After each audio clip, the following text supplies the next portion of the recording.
Ребят, всем привет! В этот раз мы приехали в Турцию, в городок Калкан. Куда сходить, куда съездить, что купить, расскажем в этом обзоре. Городок Калкан удачно расположен между пляжами Капуташ и Патара, которые являются, наверное, одними из лучших в Турции. Также недалеко от города есть развалины Ксантос, Летун, Мира. Еще обязательно к посещению я бы отнесла каньон Сакликент. Ну и, конечно же, город Каш, который находится по соседству.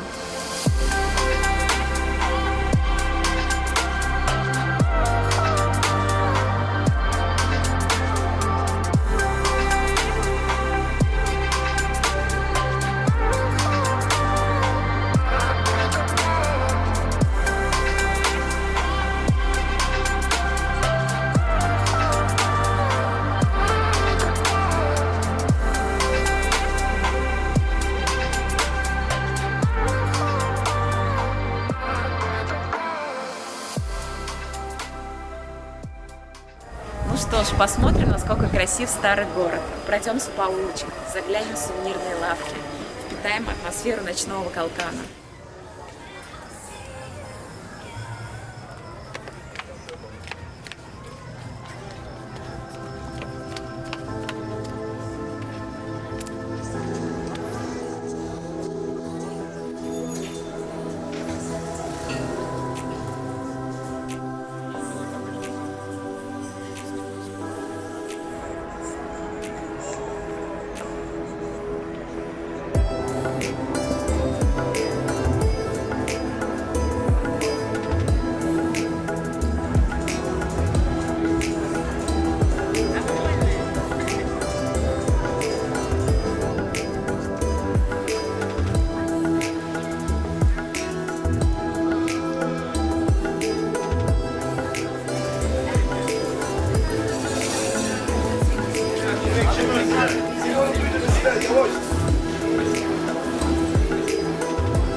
Знакомство с городом начнем с ночной прогулки, так как именно в это время Калкан просыпается.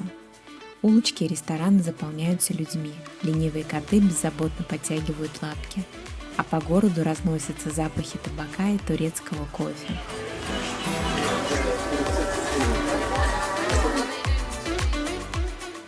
Калкан известен тем, что здесь самое большое количество ресторанов, кафе и баров на душу населения, чем где-либо в Турции. Особенностью некоторых ресторанов является то, что они размещаются на крышах, террасах, откуда открывается прекрасный вид на море и на узкие городские улочки с белоснежными домами, обильно заросшими бугенвиллиями.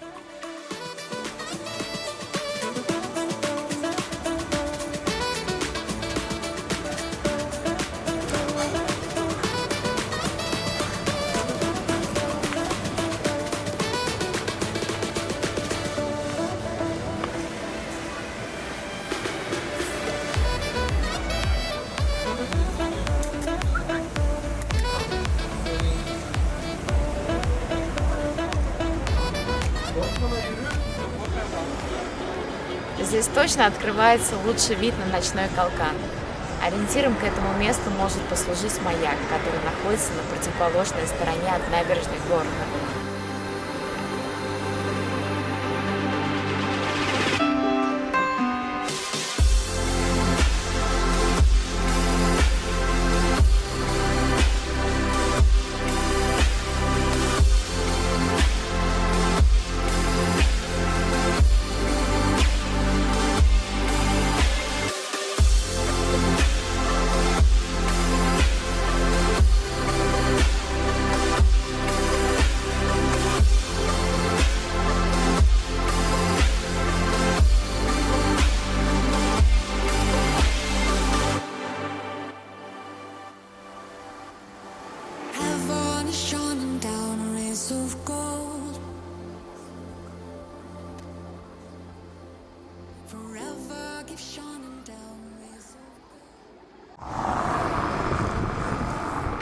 Возвращаемся домой вот в такой компании. Бесплатная охрана.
Какой же крутой пляж.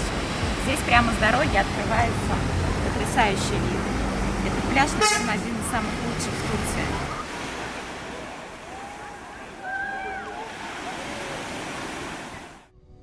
Всемирно известный пляж Капуташ обязателен для посещения, если вы приехали на отдых в Калкан. Его белый нежный песок и невероятно бирюзовое море находятся всего в 15 минутах езды от Калкана по дороге в сторону Каша. Капуташ – бесплатный пляж, можно ездить на него хоть каждый день.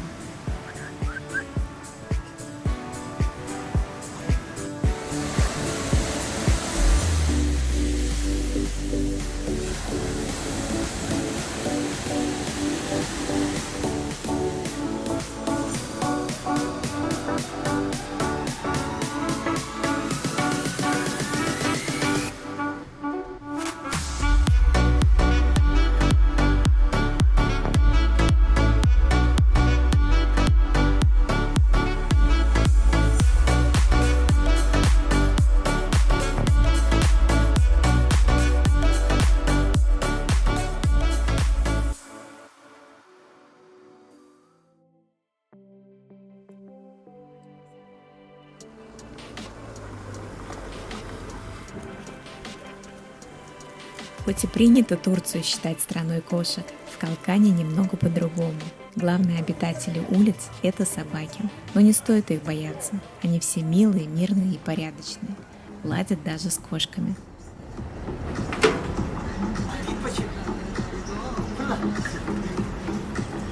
Впервые, когда мы пришли на пристань в Калкане, мы увидели 3 больших черепах. Видимо, местные рыбаки их прикармливают. В тот день у нас не было камеры, поэтому не удалось ничего запечатлеть. Сегодня мы в полной экипировке. Будем охотиться.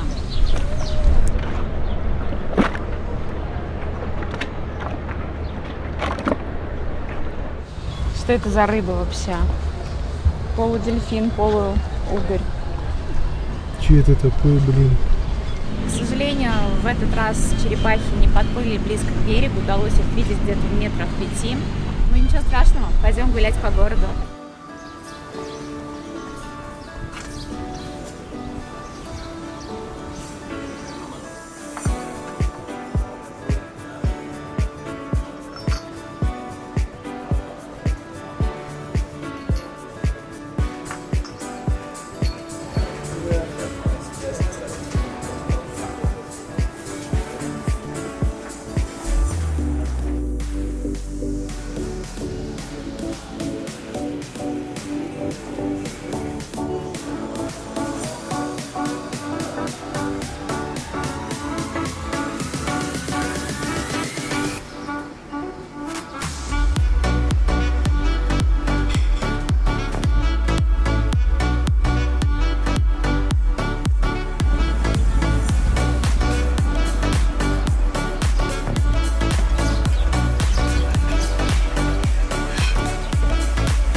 Долгое время на месте современного Калкана находилась небольшая греческая деревушка Каламаки.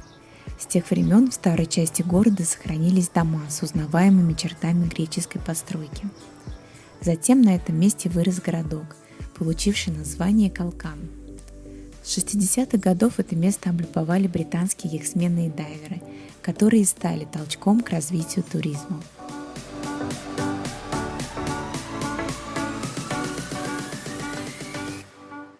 В городе всего один общественный пляж, бесплатный, чистый, галечный. Лежаки и зонтики за дополнительную небольшую плату. Море спокойное, волн нет. Вода чистая и прозрачная, несмотря на близость яхтенной гавани.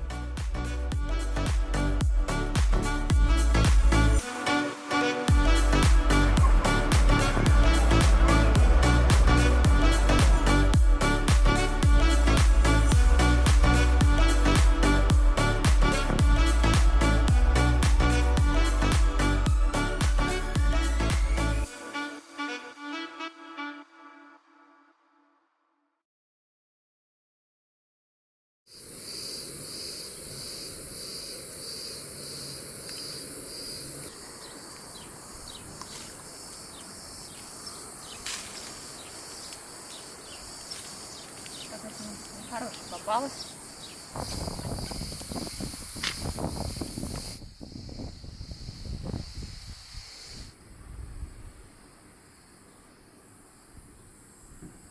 Приехали повторно в Патару. Перед посещением пляжа решили пройтись по древнему городу, посетить амфитеатр. С правой стороны от дороги можно увидеть древние развалины. Конечно, увидеть такое в Турции – это очень нетипично. Амфитеатры и прочие сооружения – это наследие греческой культуры.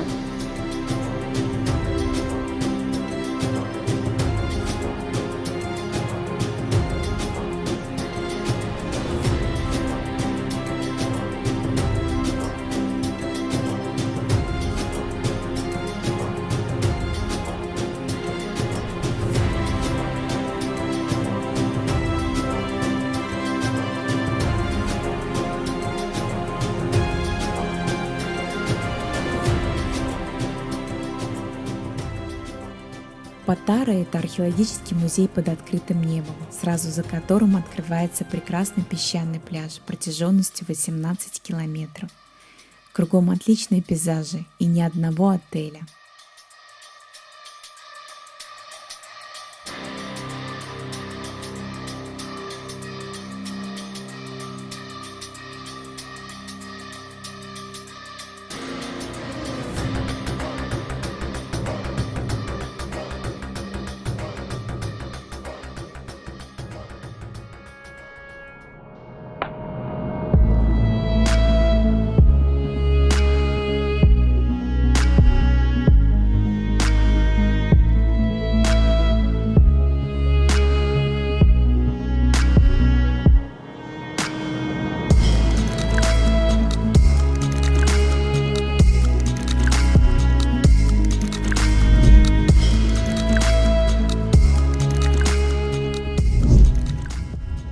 Пляж Патара в Турции – одно из самых красивых мест на побережье Средиземного моря, сохранившее свою живописность благодаря статусу заповедника.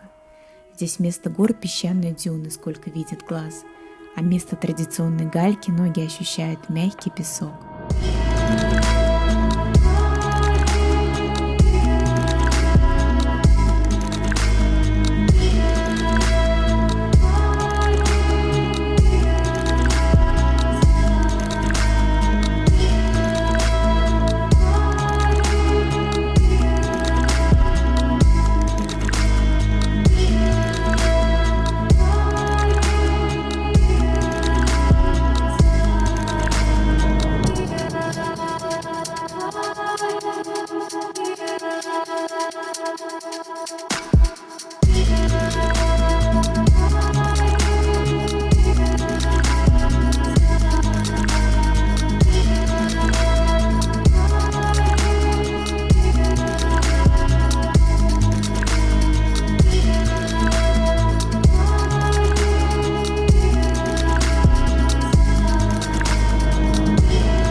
Решили сейчас посмотреть, какие есть пляжи в Калкане. Недалеко от нашего отеля находится пляж Кальмар-Бич. Сейчас идем туда. Дорогу не знаем, посмотрели по Maps.me.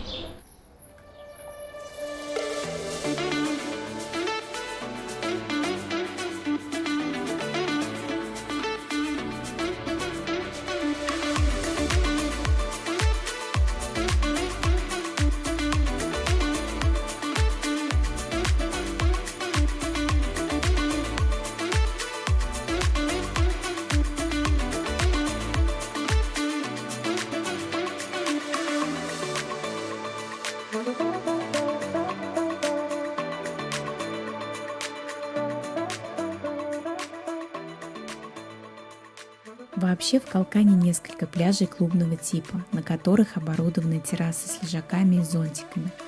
К воде спускаются лесенки, а в море есть понтоны.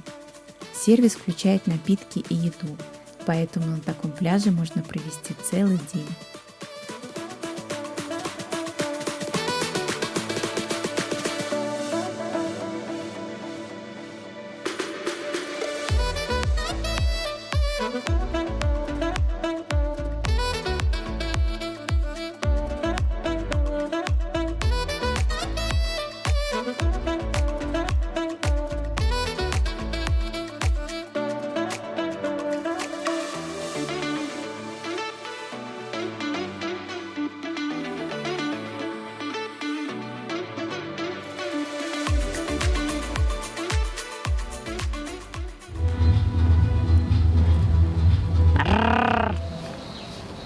Особенностью пляжа является вход с понтона. Также в качестве развлечения есть надувной батут, откуда можно прыгать, загорать и делать все, что угодно. Собираемся сегодня в Саклыкен. Время 10 утра, очень жарко. Конечно, можно было поехать на такси, но стоимость в одну сторону 700 лир.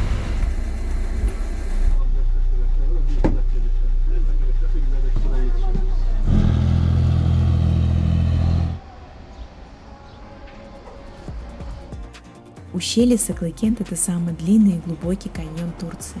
Его длина составляет целых 18 километров, а высота на разных участках достигает до 1000 метров. Маршрут по каньону проходит в тени, среди потоков воды, что позволяет комфортно передвигаться по дневной жаре.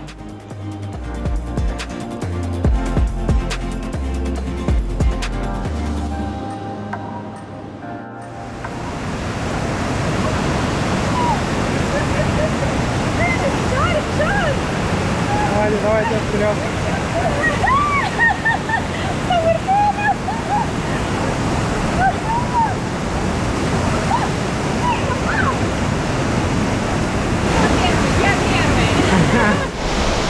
Первое препятствие пройдено. Мы как-то приезжали сюда в сентябре, и вода вот на этом первом пороге была по пояс. Так что сегодня это детские игрушки. Ну что ж, постараемся пройти как можно дальше, вглубь каньона.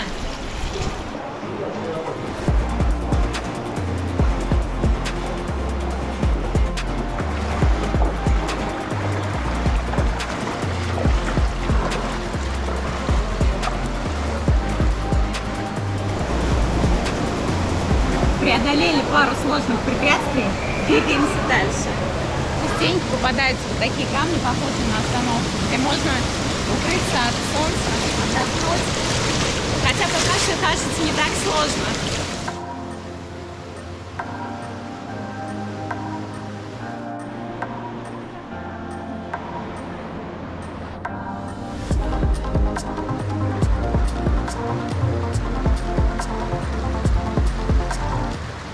В каньоне становится темнее, но мы не сдаемся, идем дальше.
3 часа.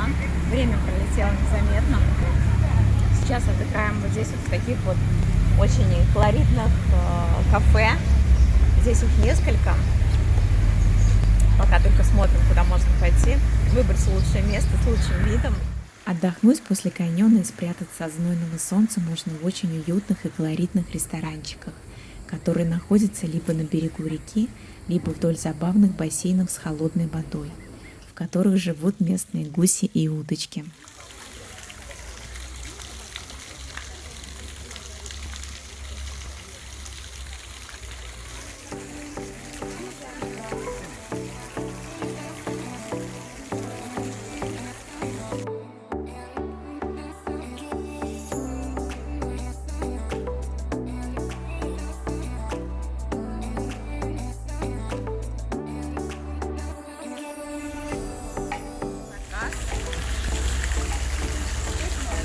Выглядит приблизительно вот так.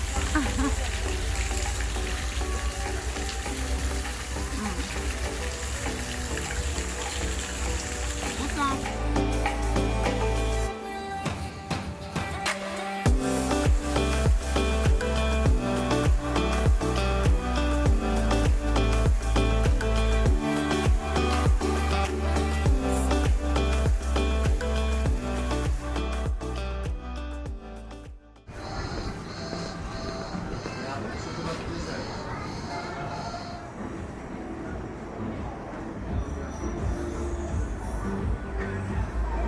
Сегодня приехали в Каш, чтобы сравнить его с Калканом. А сравнить есть что.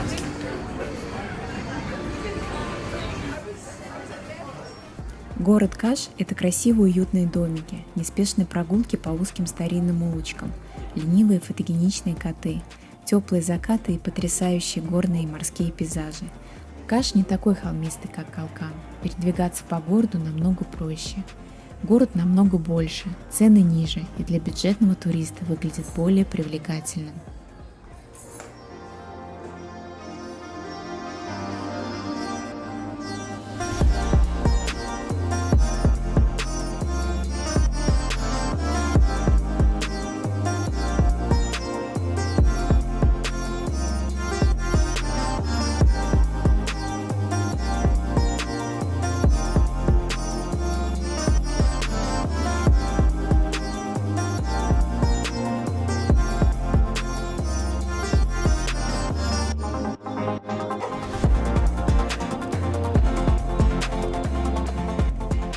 Каш и Калкан как два брата-близнеца, очень похожи друг на друга. Как мне показалось, Каш более молодежный и задорный, а Калкан богатый и романтичный. Каш прекрасный город, обязательно вернемся туда снова и снимем полноценный большой обзор. Aldım geldim. Fark ettim zaten onu nereden aldı acaba midye diyor Ahmet Salih taraf. Hiç mi soru sormadın yüzüne güldüm doğru silmez içimde doğru silmez içimde yarattı dünyamda serseri hala sallanır bu ergele kaybettim kalbimi ben yine merak etme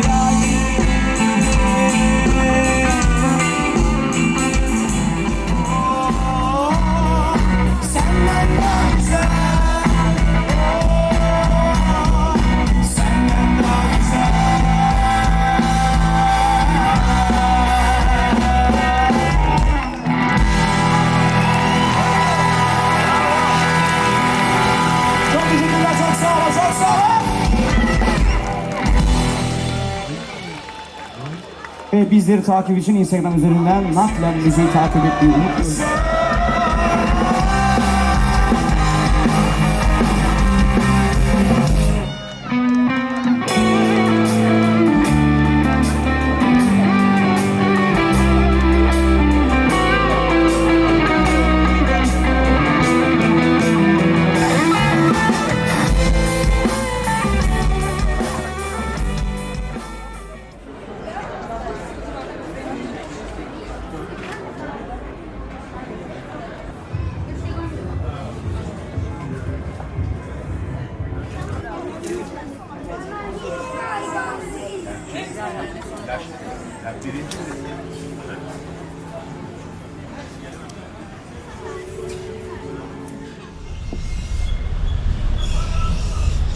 Короче, приехали еще раз в Каш, чтобы доехать до развалин мира. Древний город мира. Ждем автобус, который скоро поедет в МРЭП. Выглядит, конечно, вот так вот. Немножко Туркмению напоминает.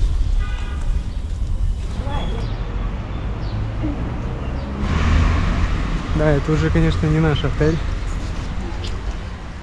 Доехали мы с Каша на Далмуше до города Демре. Дальше шли от вокзала уже по Мапсми, где-то километра 2, наверное, по солнцу палящему, по такому какому-то заброшенному городку. Ну, не заброшенному, а скорее деревенскому. Конечно, это уже другая Турция, не ту, которую увидишь в Калкане, в Каше. Вот, и наконец-то дошли до первой достопримечательности.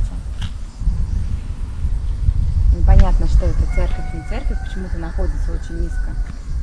Прямо у входа есть такая интересный магазинчик, где продают вот такие яйца из оникса. Мне кажется, очень прикольно. Чего? 4 евро или что? Ну а дальше уже идет стандартный набор сувениров, черепашки, совы и прочие морские безделушки. Посмотреть в этом районе можно много чего, но основной поток туристов приезжает сюда именно из-за знаменитого Ликийского некрополя, города мертвых, и огромного амфитеатра.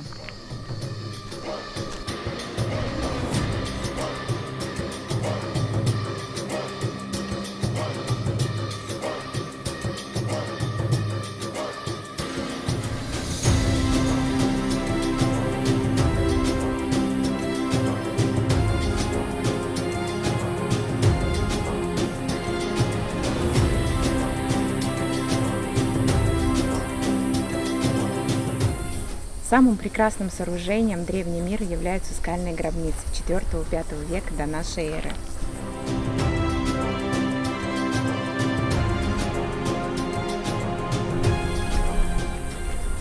На самом деле это только вершина города. Как ни странно, большая часть спрятана под землей. Неподалеку от гробниц раскинулось еще одно древнее сооружение – греко-римский амфитеатр, построенный также в IV веке до нашей эры.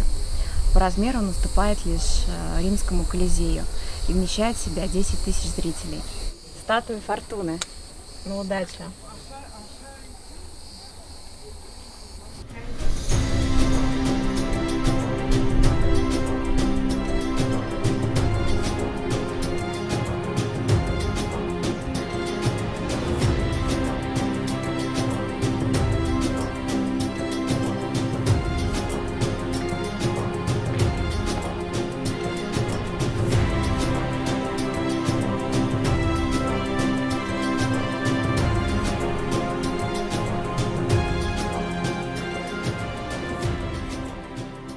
Впереди новые приключения. Морское судно набирает обороты, держа направление к острову Кеково.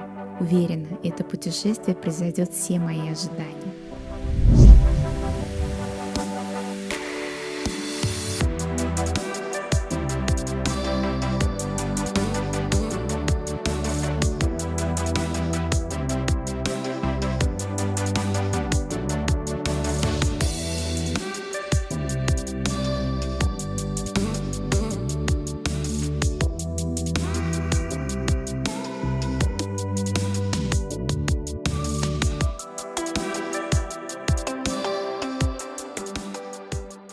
Сам по себе остров по месту расположения ничем не примечателен, но назвать его обычным невозможно, ведь в прибрежных водах находится целых 4 затонувших древних города – Теймус, Делихисты, Аперлай и Семена. Наиболее интересным фактом об этом месте является то, что родина всем известного Санта-Клауса находится здесь, в этом жарком тропическом климате. Отсюда же пошла традиция приносить дары и подарки на Рождество.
The construction made from small stones, granite, brimstone from historical time. After you see the church gate, there are several remains on the right hand side. The remains are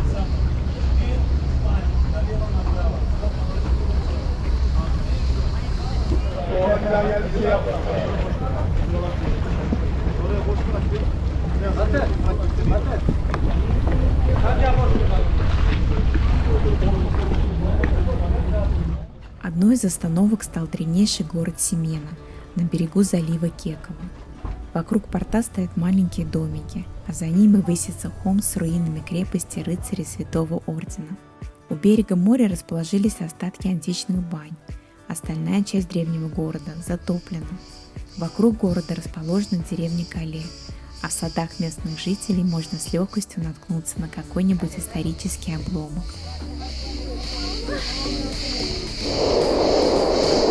Шум моря.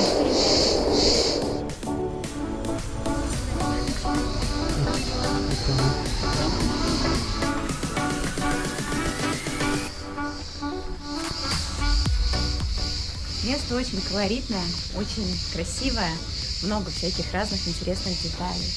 Можно ходить целый день и рассматривать.